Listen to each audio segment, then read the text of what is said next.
They came to Balaam, and said to him, Thus says Balak the son of Zip, Please let nothing hinder you from coming to me.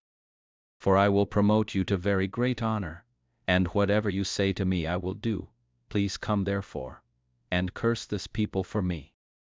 Balaam answered the servants of Balak, If Balak would give me his house full of silver and gold, I can't go beyond the word of Yahweh my God, to do less or more. Now therefore, please wait also here this night, that I may know what Yahweh will speak to me more.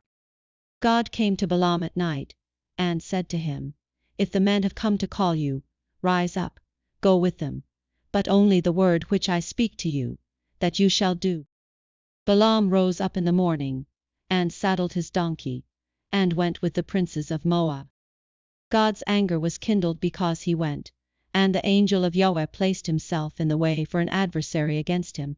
Now he was riding on his donkey, and his 2 servants were with him. The donkey saw the angel of Yahweh standing in the way, with his sword drawn in his hand, and the donkey turned aside out of the way, and went into the field, and Balaam struck the donkey, to turn her into the way. Then the angel of Yahweh stood in a narrow path between the vineyards, a wall being on this side, and a wall on that side. The donkey saw the angel of Yahweh, and she thrust herself to the wall, and crushed Balaam's foot against the wall, and he struck her again. The angel of Yahweh went further, and stood in a narrow place, where there was no way to turn either to the right hand or to the left. The donkey saw the angel of Yahweh, and she lay down under Balaam, and Balaam's anger was kindled, and he struck the donkey with his staff. Yahweh opened the mouth of the donkey, and she said to Balaam, What have I done to you, that you have struck me these 3 times? Balaam said to the donkey, Because you have mocked me, I wish there were a sword in my hand, for now I would have killed you. The donkey said to Balaam, Am I not your donkey, on which you have ridden all your life long to this day? Was I ever in the habit of doing so to you? He said, No. Then Yahweh opened the eyes of Balaam, and he saw the angel of Yahweh standing in the way, with his sword drawn in his hand, and he bowed his head, and fell on his face. The angel of Yahweh said to him, Why have you struck your donkey these 3 times? Behold, I have come forth as an adversary, because your way is perverse before me.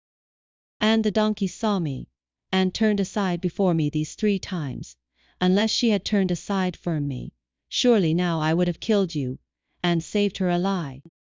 Balaam said to the angel of Yahweh, I have sinned, for I didn't know that you stood in the way against me. Now therefore, if it displeases you, I will go back again. The angel of Yahweh said to Balaam, Go with the men, but only the word that I shall speak to you, that you shall speak. So Balaam went with the princes of Balak. When Balak heard that Balaam had come, he went out to meet him to the city of Moab, which is on the border of the Arnon, which is in the utmost part of the border. Balak said to Balaam, Didn't I earnestly send to you to call you? Why didn't you come to me? Am I not able indeed to promote you to honor? Balaam said to Balak, Behold, I have come to you. Have I now any power at all to speak anything? The word that God puts in my mouth, that shall I speak. Balaam went with Balak, and they came to Kiriath-Huzzah.